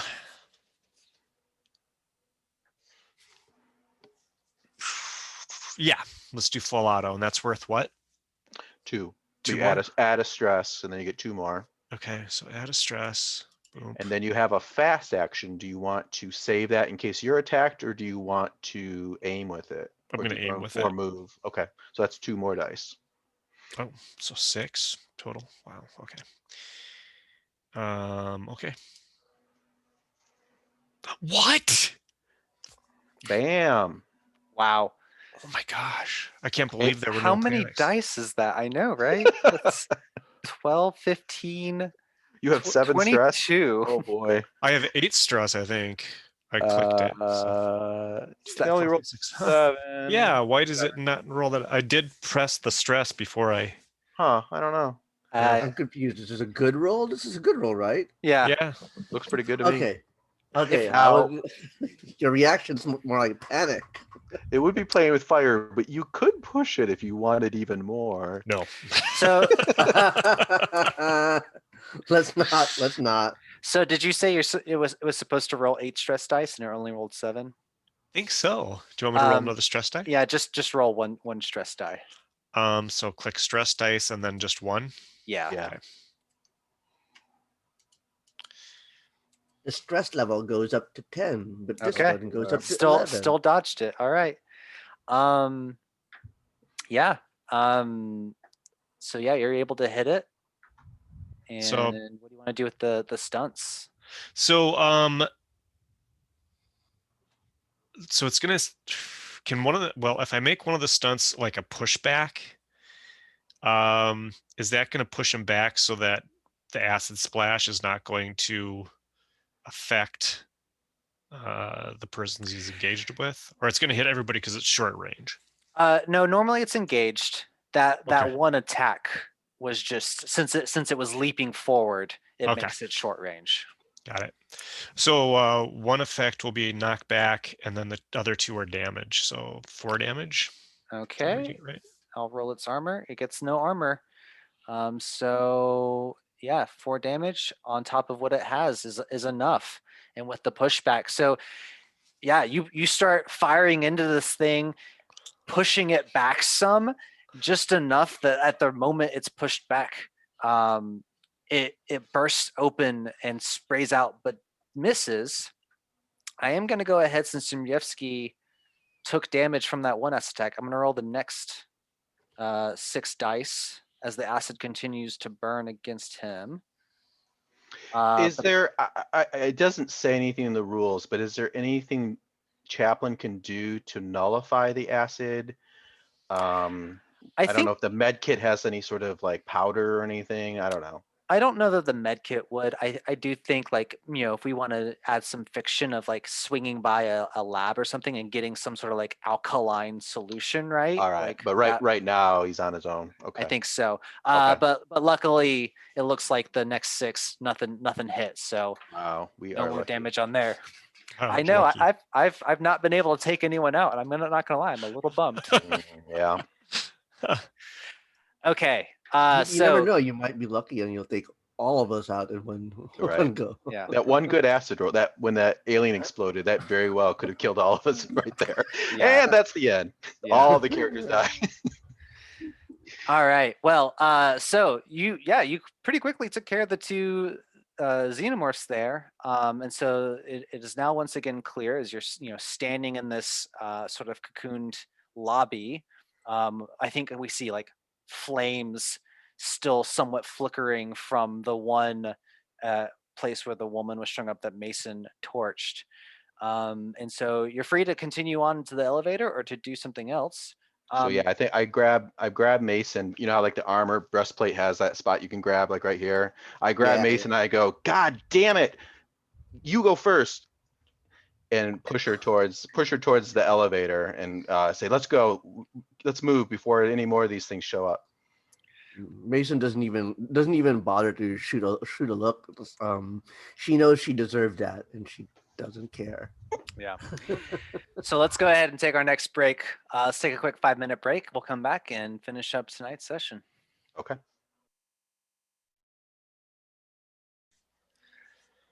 Okay. So are we still planning down the elevator shaft? Right. So we pushed Mason along, and hopefully she's got her her Geiger counter out, and again, Hammer and I will pry open these doors and let's see if we can get down this one. So let's see. Jason, real quick, did you want to hit that storage locker or the armory first, or negative? Well, now seeing what is in store for us down this hallway, I'm hoping maybe, yeah. I'm with you. So as you So, go, but go ahead. as you go to the second elevator, and you right as you start to pry open the doors and they just budge an inch, you feel this heat wave waft out, and you can see the light coming up as it looks like there is an intense fire burning down in this elevator shaft. Fuck. All right, we'll push it shut again. All right, guys, it's plan A. Let's form up. Hammer. Did anybody have a motion tracker? I guess it's fried. I was literally gonna ask that. Like, yeah. I'm surprised no one's busted out a motion tracker yet. Yeah. I don't Yeah. I don't have one. I don't know if it does it have it on their equipment list? No. I just like the tension of one of two devices, one going wink wink wink, and the other one going because that isn't anxiety inducing. Right. No, I think we're out of luck. So we're gonna have to use our eyes, folks. Look up high, look, I'll take up the rear, I'll watch our 6, but let's move down this hallway. Hammer and Mason, you got point. Hammer with the big smart gun and Mason with your incinerator. But Mason, no, these people, I'm sorry, but they're gone. No more firing. Keep your discipline. Listen, sir, I know they're gone. What I'd like to ensure is that they can't be salvaged. I'll put a hand on your shoulder. I say, I understand, but us getting killed isn't going to do them any good. And so as you move your way down the lobby, heading towards the hallway, you start to see thick trails of blood that head down the hallway. And there's still bodies, positioned at various points, lying along the hall. You pass the offices and you can see that it looks like they've been bombed out, maybe in crossfire, or maybe something else, but the offices have been destroyed. And then reaching the armory, you can all of the doors are closed and require a key card to open when in lockdown. And so the armory, the door to it is actually closed at the moment. Eckford, can you help us here? Eckford steps forward and says, "See, this is why you keep me around." And she swipes a key card. The little light on the panel flips over and the door opens up. And as the door slides open, the trail of blood that's led to this point and led under the door, you see it end at the body of a man holding a sword with a white handle. One gun propped up where he had it. UPP soldiers fallen in front of him. But there lies, I think it was Hatfield was his name, Major Yeah. Hatfield. Right. Dead on the ground, slumped over. Well, shit. But there's no resin or anything here, I presume. He has not been cocooned or resined, but there is resin over some of the shelving that holds the armaments and ammo and things. Oh, all right. But no bodies cocooned up on the walls or anything? It's Not in this area, no. okay. Okay. Um, hmm. So yeah, spread out. Must be vents or something in here. That looks like those creatures have been in here. Keep your eyes open for how any of them coming out of the goddamn walls. But I guess, and I'll say, Chaplain, look around. You and I, let's look around and see if we can find some hazmat suits, some radiation gear. See what we can get out of this place. Yeah, 1 second. Where did my window go? That's the wrong one.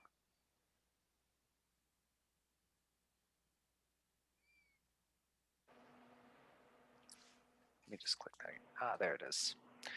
All right. So yeah, looking around, you were able to find that there is any reasonable weapon within here, and as well as there are 5 hazmat suits, but they have been sort of cocooned behind this resin that has hardened. So you're gonna have to break it free. It looks like you can do that, but it takes a turn of work. You need to make a heavy machinery roll. Okay. You got heavy machinery, Dante? Yeah, I have 3 in it. Oh, that's pretty I good. don't know how everyone else is doing what. All right, Dante, you got the job. See if you can get these suits free. Okay. As And- as Go I ahead. walk by Eckford, I say, all we need is the key card, sister. And then move over to start taking out the resin. And I was gonna say, I think Chaplain can help you because Chaplain has a cutting torch as well, so you can add a +1 modifier for Chaplain's help too. Sort of to soften the resin, I guess. Yeah, do Yeah. something against it. So that it's a goo then that comes off on your hands. All right, +1.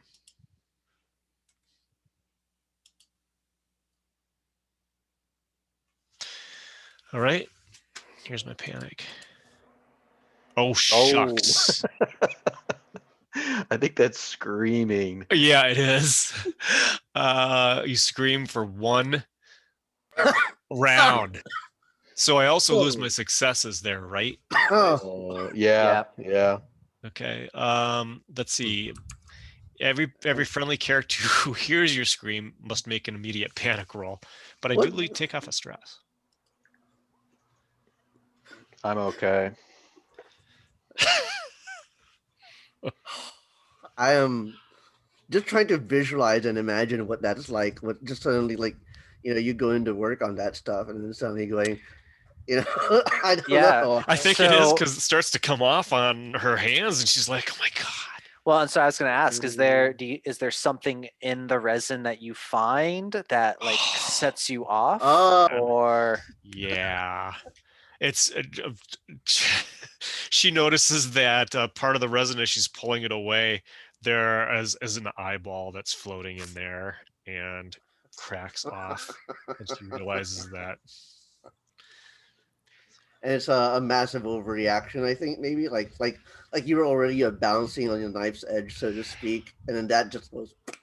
It's not. You know how it is. Yeah, it's just how it is.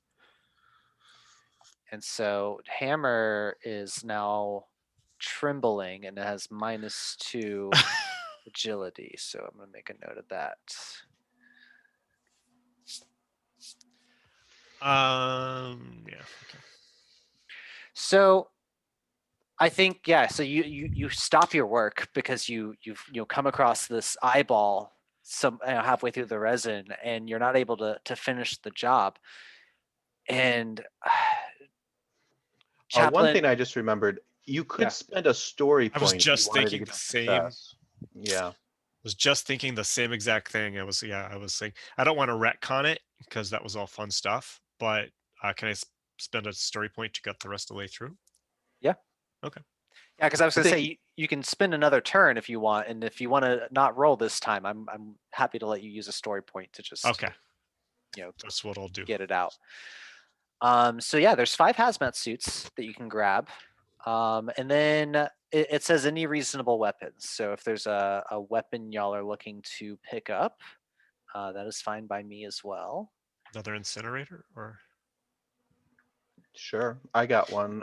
Maybe I'll put in a fresh suit of armor since mine's partially burned up. And so here's how the hazmat suits work. These are military grade hazmat suits. They have an armor rating 1. They have an air supply of 2. So wearing them, you'll have to make air supply checks. But the sealed bodysuit acts as protection against hazardous materials. It fully protects against chemical and biological contaminants as long as nothing has pierced it. It also acts as an armor against radiation. So each time you suffer a radiation point, you roll 6 base dice. And if you roll 1 or more crosshairs, the rad is absorbed by the suit. Hazmat suits have built-in comm unit and a limited air supply. They do not protect against the vacuum of space. Okay. got a comms back. That's nice. So why don't the 3 of us will each take one? Maybe I'm gonna put mine like in a bag that I'll kind of, a backpack that I'll sling over, on my back. And then the other 2, Mallory says one of those is for me, right? give me your card and we'll make a trade. And I'm if not necessary, I'll try to manipulate her. okay. Yeah, I like that. Go ahead and roll manipulation. So I got it in my hand. I like, give me the card. All right, here we go. 2 successes. All right, and you know what I realized? The reason her manipulation roll was so low last time, she rolls manipulation with wits, not with empathy. Mm. Oh. For wits. So, well, I guess I can't make that pop up. I'll just do this way.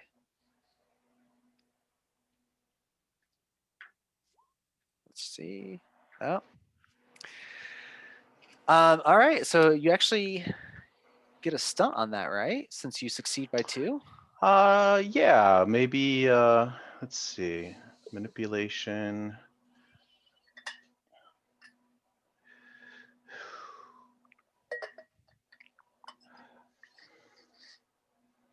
How about the she gives me extra information? No, let's do. I like it for role play. Let's do the. She's impressed by me for some reason. She'll try to help me later in some way. Okay. Details up to the GM. Okay. Hmm. So would it be unreasonable? Sorry, would it be unreasonable to find any of the more advanced rifles in the stock in the armory? which rifle are you thinking about? Either the XM99 or the heavy pulse. Let me see if I can find those because I'm actually not familiar with those off the top of my head. There's got to be a gear in here, right? Here it is. The next question is: are they all fried too by the pulse? Is all the electronic gear in here all trashed? Yeah, it's reasonable to ask. Yeah, any electronic gear you'd have to try a Comtech to repair it. Right. So that's really kind of the question: is it an electronic based weapon or not? And I am struggling to find here we go. Here's weapons and armor. That's pistols, rifles. So you asked about the phase plasma rifle, Yeah, or the heavy pulse. the heavy The phase pulse. plasma seems ridiculous, though. But I don't know the universe as well as other people. Yeah, I don't think the phase plasma would be in this armory since this is, sort of like the stock USMC Yeah. armory. Where is what was the other one? The heavy pulse, it's an M41AE2. It's basically just a different model of the rifle that we have right now.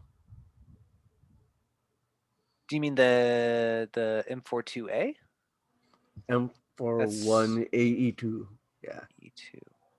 I don't see that one. Maybe. Oh, I bet it's under heavy weapons. Yes, that's right. Yeah, sure. Yeah. I'm good with that. Yeah. The cost that is listed in the book, it seems a little bit more reasonable. Yeah, but again, it is a pulse rifle, so you're gonna have to try and repair it. So if you want to try a Comtech roll on that and see if you can coax it back to life, go for it. This is real. This is real. Janeway, getting a rifle energy. But the question is, will it work? So Comtech. So why he's doing that, or why she's doing that, is it reasonable for us to rest here, or is it too much of a sense of danger? I think if you wanted to put effort into trying to secure, the entrances and exits that you know of, you could definitely try that. Okay. Yeah, I mean, look like there's the one entrance, and then, like I said, looking around to see if there's vents and stuff. If there's not, then there's only one entrance, then maybe closing that heavy door, maybe we could feel comfortable enough to relieve some stress for a turn while he fixes this gun and freaks F out. No. I rolled. pretty well, I rolled yeah. 5. Yeah, Yeah. I rolled Right. 3 rather actually. So let's just say that that Mason frantically searches for it a little bit, and when she finds the gun, her hands are just a little shaky, because she doesn't know if this thing is gonna work, right? Yeah. And when she picks it up and just turns it on and is able to get it to work, and just hums up, that's when she calms herself and finds security and steadiness from the weapon. Yeah. And so yeah, going back, I'm totally good with y'all. There's probably an interior panel, and you can put it into lockdown again, and looking around, you don't see any vents. It looks like Right. if there were any, they've been covered up by the resin. Right. And so just going back to you impressing Mallory, and so she hands over this key card with kind of a smile, and then she walks over to Hatfield, grabs a chain around his neck, yanks it off his neck, says, "You take that one. I'll keep this one." Okay, so I have Hatfield's key card. You have Mallory's. Oh, I have. Oh, she took his. I see. She went and just grabbed Hatfield's. Got it. Okay. That's just mean. That's mean. And then the final hazmat suit, I'll give it to Hammer. He's my buddy. So one thing I was wondering is, and I'm interested in y'all's take on this, do you think these hazmat suits go over your military armor? Or is this a situation where you've got to take off the military armor to wear the hazmat? I'd say the latter.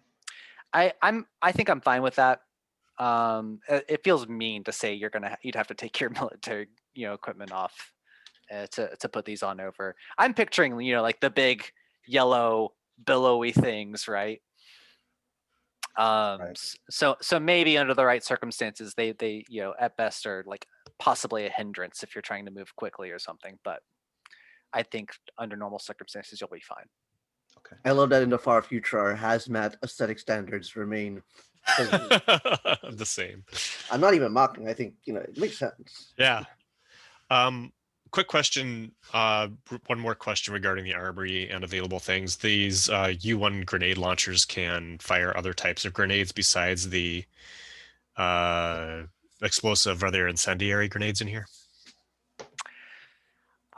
Yeah, let's go for it. Okay, so let's each equip with some incendiaries in case we need them. Okay. Yeah, I'll say everyone can grab an incendiary grenade. You find like a single rack of them. It's got enough for each person to grab one. Okay. So here's what I'm hearing. With the gear that we found, John has license to ratchet up the intensity. That's what I'm hearing. Yeah, Sure. exactly. So I'm sorry, these are like these are like hand grenade style incendiary grenades rather than for the grenade launcher. Is that accurate? No, no, I think they're still for the grenade launcher. Okay, perfect. I'm just saying that I think there's one each for you. Got it. For each of you, yeah. So if you want to add a single one to your list of gear, Okay. and just say when you're loading that one up versus the explosive. And I think the grenades are multi-purpose. Like I think you could throw it or you could put it in your gun. I think it's the Oh. same grenade. Yeah. Okay. That would make sense. Yeah, Jason's right. I literally checked just now. It says the grenades are listed as if they were being launched from a grenade launcher, and then there are asterisk numbers for whether they're used as a hand grenade. Right. All right, so you lock down the door so that you can take a quick breather. I think it's Zhimyevsky, has right. Zhimyevsky has the banter, not Dante. Is that right? No, Dante has. Oh, Dante has banter. Yeah. Okay. So yeah, I think that Dante's going to do it just when the Marines are gathered around, or just trying to include the Marines and exclude the corpo, who is obviously here for only one purpose, which is to make more money off of this situation than they already have at whatever cost to anyone else is necessary. So while trying to keep it light, also trying to build ill will toward Eckford. Those two things are not mutually exclusive, right? We'll see. So everybody can take off one additional stress. That is correct. Okay. So we take 2 off total. And I do think in this, let's see, Zimyevsky gets a bit of health back. I do think also in this, I'm picturing people kind of milling about, right? Grabbing some gear, checking things out. You do see, you catch at one point Eckford, kind of grab Hammer's elbow and say a few words to him, and that's it. And then she steps away and moves on.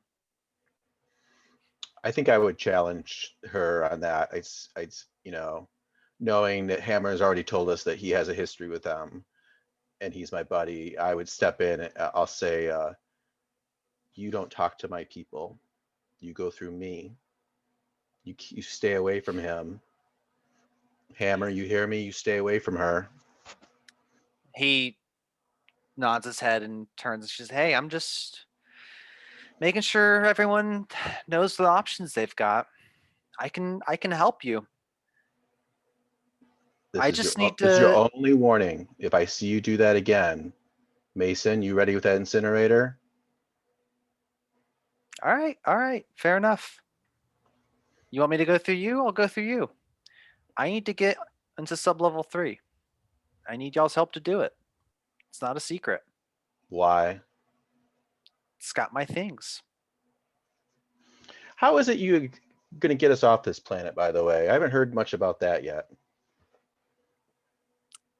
That space elevator. That's our ticket out of here. Why do we need you? Why the hell do we have to go to sub-level 3? Let's just go to the elevator and get out of here. Well, you need me because when you get off of here, there's going to be a lot of people that have a lot of questions. It's going to be a lot easier to answer those questions if you've got me to stand up for you. You ever been in front of a grand panel? You know what that's like? They'll eat you alive. I can make that a lot easier for all of you. In fact, if you help me out, you can walk away from here, retire, do something else. No more shipping off to random moon colonies and fighting God knows what. Where was it that they were infecting these Marines? Where's this lab? Where's Myers? I have no clue where Myers is. Myers cut me off a while ago. But they were doing stuff down on sub-level 3.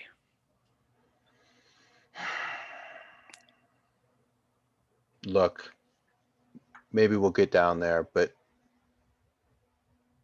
it's going to be to get payback for what they did to these people. That's fine. I have no problem with payback.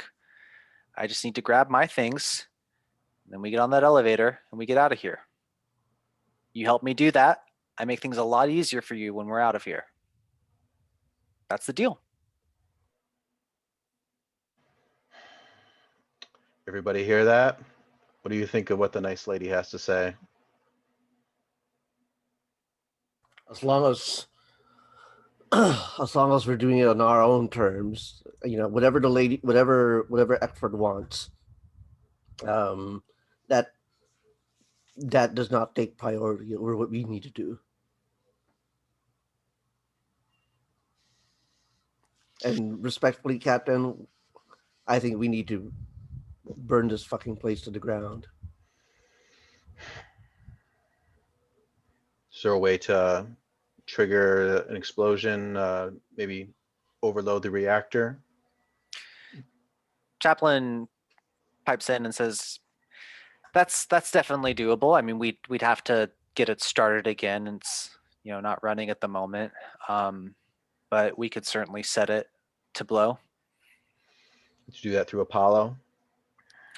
That or I believe there's an access terminal on one of the sub levels. Something like that on sub-level 3, Eckford? That's probably sub level 2. All right. Would Chaplain know if we would need Eckford's access credentials or the access credentials of anyone else to initiate this sequence? We'd probably need Apollo running is what we'd need, and then to get past the safety protocols, you're going to need major level clearance, which that key card should give us. All right. This one here. All right. Sounds like we have a mission. We need to start up Apollo. We need to set the power up the reactor. We need to set it to overload. We need to pick up whatever Eckford's got on sub-level 3, and then we need to take the elevator out of here. What about that huge spaceship overhead? Do you know anything about that, Eckford? You seen that? Obviously you've seen it, yeah. Now that one's really got me stumped. That's not us. I don't think that's UPP either. But it hasn't, the UPP nor that spaceship have destroyed the space elevator, as far as we know, right? As far as we know. All right. Dante, any words, any thoughts? Let's just move now. Let's just move. Let's just get it done. Right.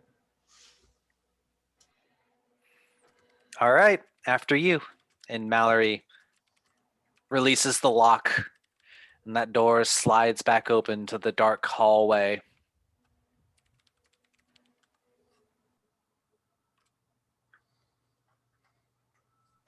Okay, so I think again, Mason and Hammer lead the way. Everybody keep their eyes open.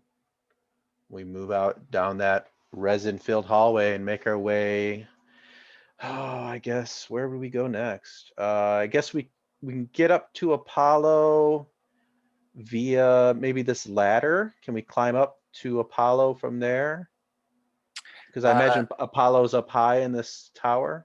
Yep, Apollo is on level 2 of the North Bastion, and so that ladder will take you up a level. Okay. Okay, I see that. We want to get to Apollo mainframe. Mm-hmm. Is that our goal? Yeah, so that looks like a pretty direct route. So yeah, we'll make our way to that ladder and climb up. All right. And so I think that is easy enough for y'all to do. I'm gonna move us over. You head out, moving through the dark hallways, heading to this access shaft with a ladder that takes you up.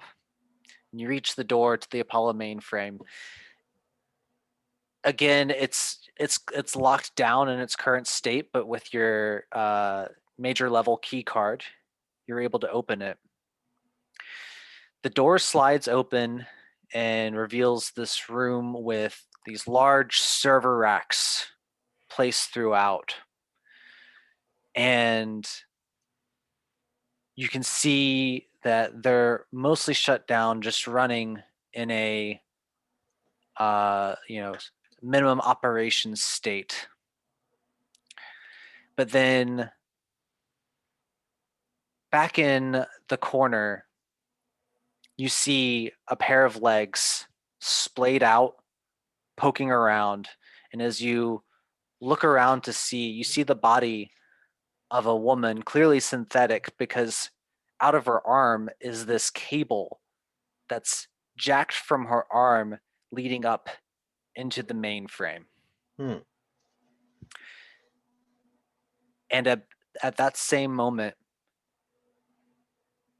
Chaplin grabs their head and starts to scream, "No, no, not now.